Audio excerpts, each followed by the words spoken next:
tullaan sanomaan, että olisi niinku mopovauhtia hankala ajaa tätä semmoista 40.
No elikkä ei nyt ollut sitten väkeä taaskaan tulossa.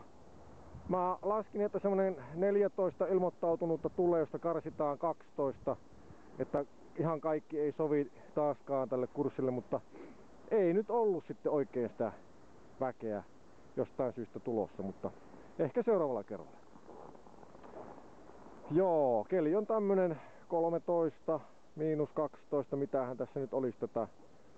En osaa yhtään tarkasti sanoa, kun tuo moottori lämpö sekoittaa tuo mun hyvän pakkasmittarin lukeman, mikä mulla on tuolla kyllä, mutta ei se anna oikein ihan tarkkaa kuvaa. Ihan niin kuin tämä kamerakaan. Jäätyy.